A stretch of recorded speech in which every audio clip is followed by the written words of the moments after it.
One of the most surprising books that helped me establish my atheism, or at the very least, my lack of religiosity after I left the Christian church, is The Alchemist by Paulo Coelho, which is interesting because I don't know if a lot of atheists would say they really resonated with this, but it essentially asks the question, what if the universe isn't sending you signs, but you're the one creating them? Which I think is a really key part of how I was able to walk away from the very real part of Christianity that emphasized meaning making. And like one of the ways that we trick ourselves into thinking that we want to stay in Christianity longer, I guess you could say, is this idea that God has a purpose for us, or God is using us in this grand design, in this grand plan of him. I really struggled with feeling like I wasn't as special as I thought I was under Christianity.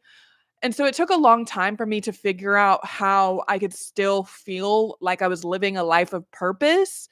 And this book is one that really helped me do that. This book was published in 1988 by the Brazilian author Paulo Coelho and was initially a bit of a failure, like commercially. A lot of people didn't really want to buy it, but Coelho believed so deeply in it that he continued to push for reprints, and it eventually became a best-selling book.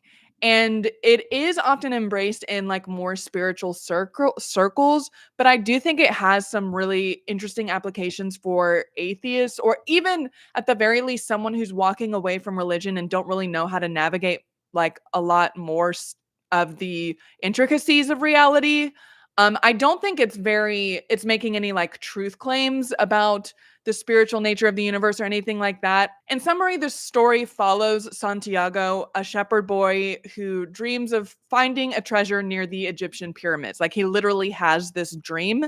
And so he embarks on this journey, and there are all of these different characters who kind of push him toward discovering one of the key components of the book, which is called a personal legend. The personal legend was a metaphor for self-determination and discovering how we can look out into the universe and the world around us and analyze the information that we are gathering from it, and using that insight to establish our own sense of purpose through the actions we take. And it's almost about how meaning and purpose is constructed through action.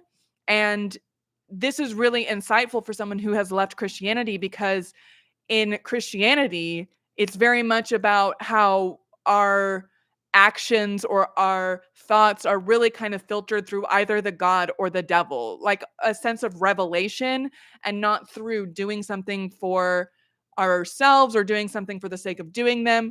Like one of the things that I remember saying a lot when I was leaving Christianity was that the purpose of doing anything is to do the thing, right? The purpose of life is to live. The purpose of breathing is to breathe. And that can sound really reductive, but it was a bit grounding for me in those first few years after I stopped believing that everything was according to some shepherd god's grand design, if that makes sense. One thing that really resonated with me in this book is how on this character's journey, there was not so much a sense of, oh, God is speaking to you. It's more just like, okay, you can use these, I guess, tools or practices or certain things you learn along the way, or certain words that some of the characters say, and you can interpret them in a way that is meaningful to you. For me, it's like if you have the awareness that you are constructing meaning and purpose as you go along, it's less dangerous than assuming that there is some divine plan, and that if you don't step according to that divine plan, you're either going to go to hell or you're going to send someone else to hell. Like all of these really kind of tricky and essentially nasty ways of seeing the world, I think, are avoided when we go through our life's journey, so to speak, kind of in the way that Santiago does in this book. I will have a caveat about the main character here, because the way the story is framed is that all of the other characters are essentially on their own journeys, their own paths of discoveries, in order to determine their own purpose through action, through interpreting the universe and all of the, I guess, miracles and omens, not necessarily as supernatural experiences, but more like narrative tools or storytelling tools that allow us to process things that we can't explain, like coincidence or synchronicities and things like that. So we're seeing not just the main character Santiago go through all of these different parts of what it means to be alive in a crazy world, but also all of these other characters, right? The thing is, all of these other characters who are going through their own journey and are on their own paths of discovery are male or men or boys. And there's one love interest female character in The Alchemist, and her name is Fatima. And essentially, Fatima's story is just to sit where she's at and wait for Santiago to return from his journey. So I'm a little bit, I wish that the female characters had just as much adventure and paths of discovery and weren't kind of siloed into this, oh, your ultimate universe given purpose of in life is to sit at home and wait for your man to go on his journey. It's kind of what it felt like. That kind of facet aside, it's still a really, really good read. On the back, it says to realize one's destiny is a person's only obligation. That's a quote from the book. However, I still think that in reading it, the journey of self-discovery that Santiago is on was more of like a psychological process of discovering himself and less of an interpretation of some divine creator being's plan, which is what I really liked. So even when we think about the person's destiny, it just seems more self-described and self-identified, kind of less of a top-down interpretation of the universe and more of an inward-outward, if that makes sense.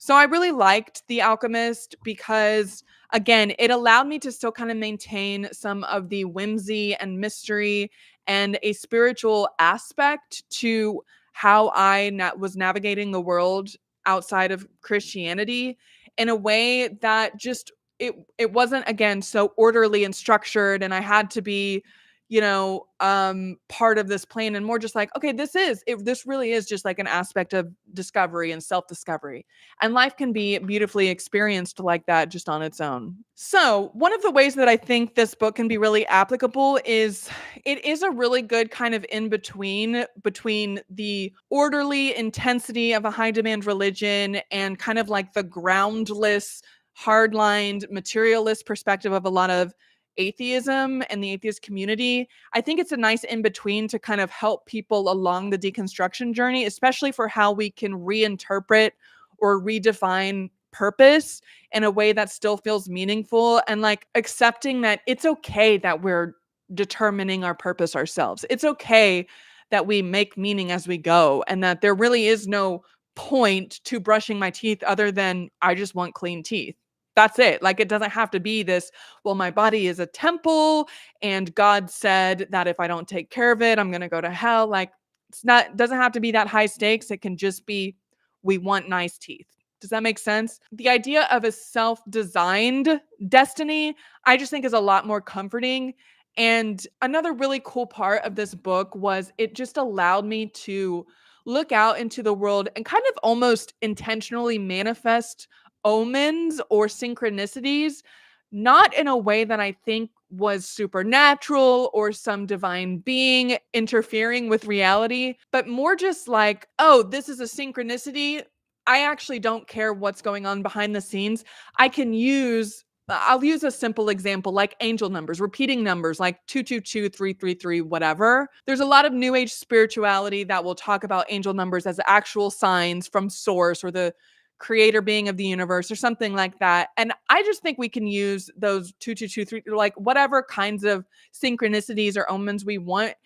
Again, if we have that understanding in the back of our mind, like, oh, I'm creating the meaning from this, I'm pulling purpose from this, and I'm self-designing what the meaning of what I'm experiencing is. Like, I can personally associate the number 2 with my dog, right? So every time I see 222, I can just be like, I am so lucky. I'm so grateful that Shadow and Copper are healthy dogs. That's the name of the new puppy. His name was originally Moose, but now it is Copper. Or I can associate the number 5 with feeling fulfilled. So every time I see 555, I can just remind myself like, I believe in creating a fulfilling life. I am in charge of that. I am in charge of my own destiny. So I'm going to create a life that feels fulfilling, right? So there's a lot of ways that this book really kind of helped me look out into the universe and find the fun parts of designing it how I want it to be designed, like, and pulling meaning from the parts of it that I want to pull, if that makes sense. I know a lot of atheists have a hard time when I talk about anything spiritual, and a lot of them like to say that I should prove it. I should prove my spiritual stance, my stance on spiritual. And I don't actually have a claim to make in regards to spirituality. Spirituality is a practice, not a truth claim. When I say I'm spiritual, I'm not saying I think that there are supernatural forces. I'm saying I like to live in the moment and divine intent, like as in I'm the person divining meaning from that which is around me. Not that there is divinity, not that there are beings or actual purpose built into the numbers, the repeating numbers that I see, but just as an example, I can decide what repeating numbers remind me of. Even if it's as simple as like, oh, every time I see the number 4, I have to remind myself, did I take my vitamins this morning? Like, it doesn't have to be this grandiose externalized concept. I don't understand. I guess I should say I do understand a lot of the hesitation and the pushback from people who have been harmed by religion to view the world a little bit more spiritually, I guess, like you would from reading this book.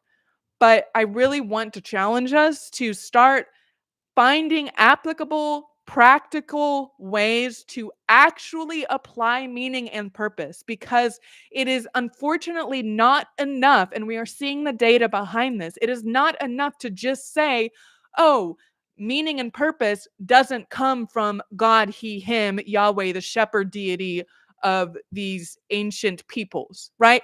That is correct. That is accurate, but it is not enough. It is not enough to say there is no divinely ordained plan for our lives. We collectively have got to figure out how to build something more constructive to pass down to our kids and say, hey, yes, technically there is no built in meaning to why the universe the way it is.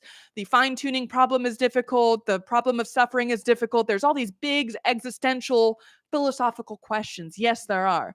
But actually, it's okay if we build meaning based on action, I should say. And so I really just want to challenge some of the atheists here to not take the word spiritual so intensely as if I'm making a claim about the nature of reality, and more just as a component to what we have to rebuild. It is just not enough to tear down the old. We have to rebuild something new. And secular humanism is a great kind of intentionality with that, but one of the things that we kind of see is there's a lot of emphasis on tearing down that which has been harmful, organized religion, which has done more harm than good. I agree with all of that. But until we also take the next step and say, okay, so here is how we can create meaning, and here is how we can build community outside of going to church every Sunday, it is not worth it. It is not worth it just to tear all of that stuff down. Does that make sense?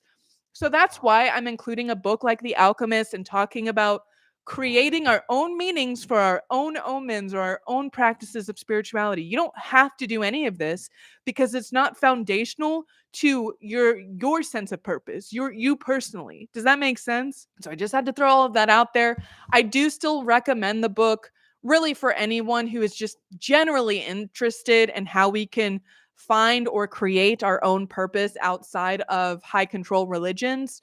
So do get your own copy.